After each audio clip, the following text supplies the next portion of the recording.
So we've made it here to this pit stop on the down path, on the down road, on the descent. That's the word I was looking for.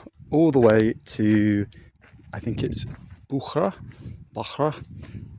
which was 13 kilometers from those pylons in the distance. It's probably about 11 now, maybe 10. And yeah, it's not even 12, I think. So it's easy progress. The road is good. There's plenty of distance between the line of the lane and the side of the road, so it's not like in certain countries, let's say Turkey or Romania or Bulgaria, where you're either walking or on a bike and you're paranoid you're going to get hit down. Just the standard here in Oman is phenomenal. Everything's so clean, you just feel so safe. As I said on the previous video, I camped in a beautiful area on the other side of this mountain, and in that video I also noted that there were so many boats going by. It was insane. I mean, there was a speedboat every 30 seconds for at least 3 or 4 hours, and part of them, I assume, are transport vessels, either for passengers or for logistics, coming from Dubai, bringing stock across from Dubai to Khasab, or Khasab, because maybe it's just quicker and cheaper, I don't know. But then you can see the edge of it, and I'll zoom in, literally right on the other side of where I was staying, which isn't here, it's a little further away, there is a commercial fish farm.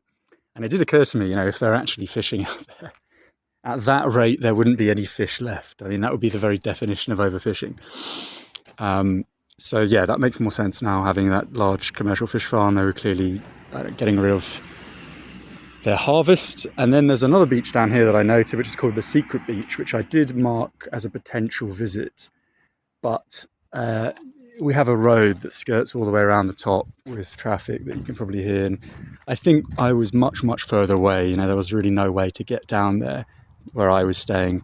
So it was just perfect. And even though I had to unfortunately set the tent up, which was irritating, in the dark, the tent got a little bit dirty. I mean, I say dirty. I'm a bit of a perfectionist when it comes to kind of my equipment and stuff and maintaining everything in order. My bag always gets dry cleaned, even if it's, scruffy and it's falling apart. This bag has been to pretty much almost every country in South America. I bought this secondhand in Pakistan for £10, Islamabad, and that was 2022? Maybe early 2023, and I think it was 2022. And after that, it's been all the way through South America. I might have even had it before that, actually. I can't even remember. It's been so long. And I started doing the patches this year, quite recently. I've already bought the Oman patch to go there. But yeah, that mosque, what was I saying? Yeah, so, it's a bit annoying the tent got a bit dirty, but the mosque, it was more like a chapel, you could say, the Islamic version of a chapel. The door was open. I did try it the night before, but it was a bit stiff, so I thought it would maybe locked. But yeah, I visited in the morning and it was completely open. It was super clean, and they even had sleeping mats set up for people. Even though the place probably hadn't been used for 6 months or so, it seems to be seasonal, maybe for a few fishing vessels or in an emergency when there's a storm. And then the building adjacent to it, where the windows, there was no panes, so I assumed, it's going to be like a classic European style abandoned property where there's just junkies inside, or junkie syringes, piss, shit, all that kind of stuff. No, completely intact, clean to perfection. Again, just the perfect place to sleep. And then I arrived in...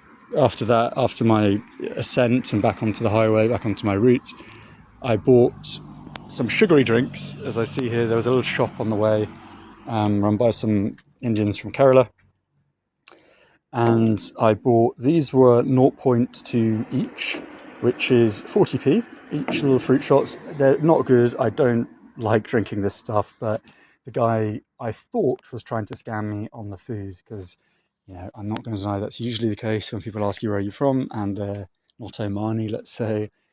Things aren't priced up. I asked him how much an orange was. He said it was £1 an orange, which seems very steep.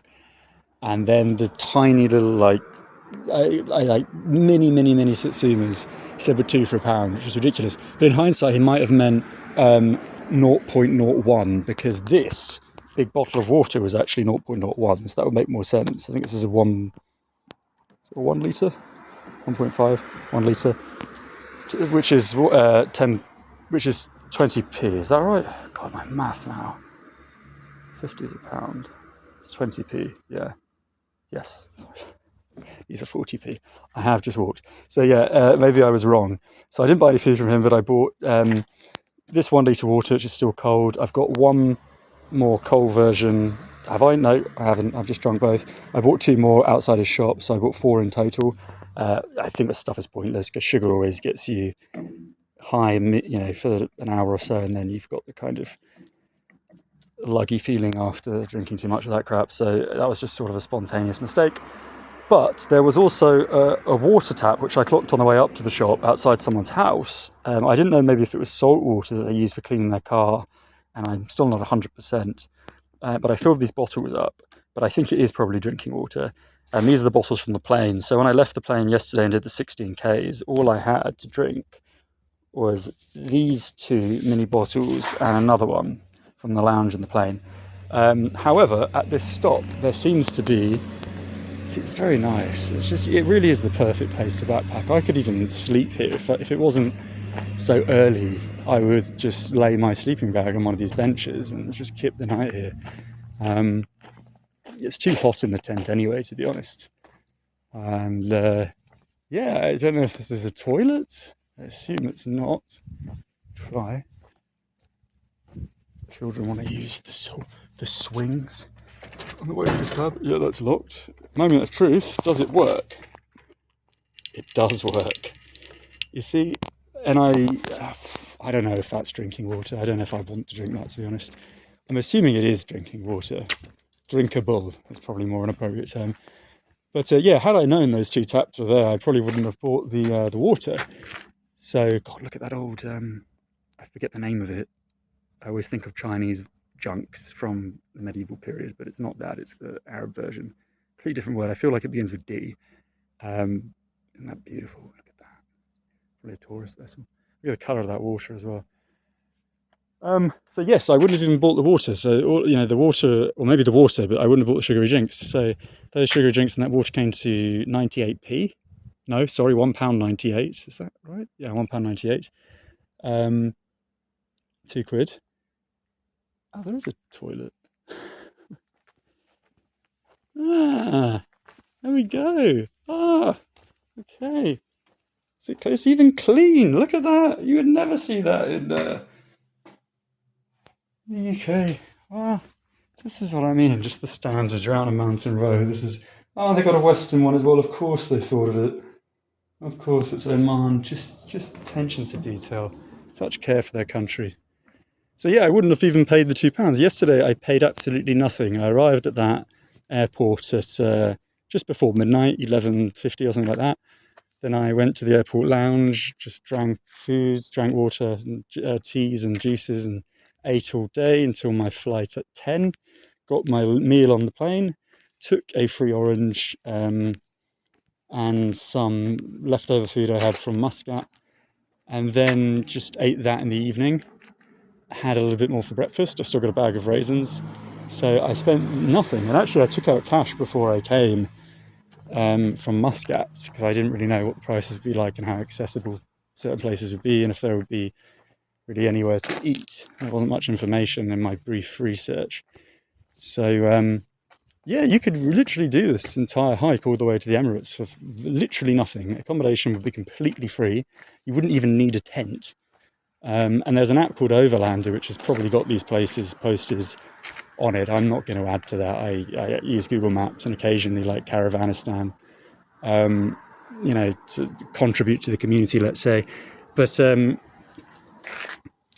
yeah, really for water and stuff, I mean, it's nice that clearly the government subsidises this. That's 20p,